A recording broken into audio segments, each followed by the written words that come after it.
All right, so we have a letter. Usually they use X, but you can use any letter. And a problem could have any letter in it. And this is called a variable. Yes. And algebra means that we take this letter and it stands for a number. So think about it like a question mark. So we have question mark plus 5 equals 8. But instead of using a question mark, they're going to use a letter. Yes, a letter. So we have x plus 5 equals 8. It's easy to see what the answer is there, but in algebra, we don't just write 3. So here is what we do for algebra. There are two sides of the equation. There's this side on the right, and there's this side on the left. Opposite of what I just did. I was trying to do a mirror image, but this is not a mirror image. So this is the left side, and this is the right side. One of the sides has a letter on it. We want to keep a letter on one of the sides, and we want to move all the numbers over here. But in algebra or math, we can't just move stuff. But they figured out a way to help us move these numbers. So if we have x plus 5 equals 8, the way to move this number over here is to do the opposite of what they're doing. So they're adding 5. What's the opposite of adding? Subtracting. So we subtract. Yep, and then our rule is we have two sides. Anything I do on the left side or the right side, I have to do on the other side. So if I subtract 5 on this side of the equal sign, I have to do the same thing over here. So I minus 5 here, and this is a minus 5 as well. Now on this left side, plus 5 minus 5 cancels out. So we're not going to cross it out. We're just going to put a line through it. But basically, that doesn't exist anymore. So what is left on this side of the equation is an x. And then we do the math on this side of the equation. 8 minus 5 is 3. Right. So That's a lot harder than just subtracting. Exactly. But it gets pretty easy once you get the hang of it. So we have x plus 6 equals 60. So they're adding. I have to do the opposite to get the 6 over on this side where the numbers belong. So I can only have a letter on this side, and I can only have a number on this side. So how am I going to get this 6 over here?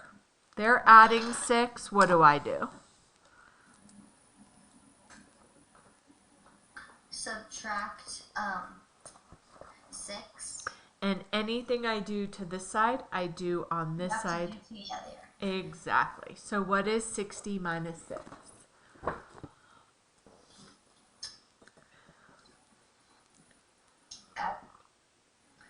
60 minus 6 is 54. And then what's left on this side is an x. So I have x equals 54. Yep. Okay. Let's try it with subtraction. So I have x minus 5 equals 8. So they're subtracting. What do I do to bring my number over here on the other side?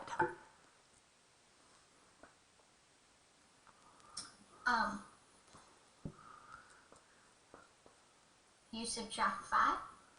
So I am doing the opposite of what they're doing. If they subtract 5. You're adding 5. Sorry. Yeah. And then anything I do to this side, I do to this side.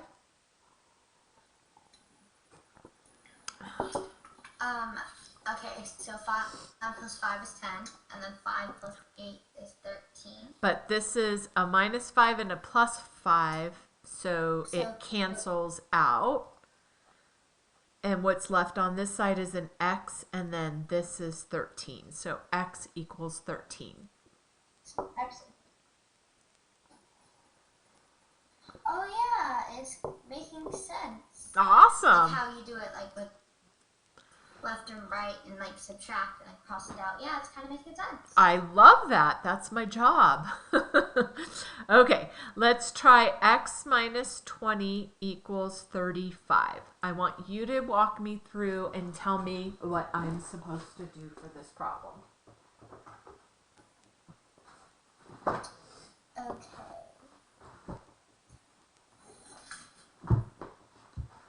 Okay, so what you're supposed to do is draw a line in the middle. Well, you don't have to do that. So first, add 20 to 35. So we're going to ask ourselves, what are they doing? They're subtracting 20. I do the opposite, which is adding 20. Anything I do to one side, I do to the other. Yeah. And then plus 20 minus 20 crosses out. And so all that's left is x, so we bring it down, and x equals 120. This is plus 20. Sorry.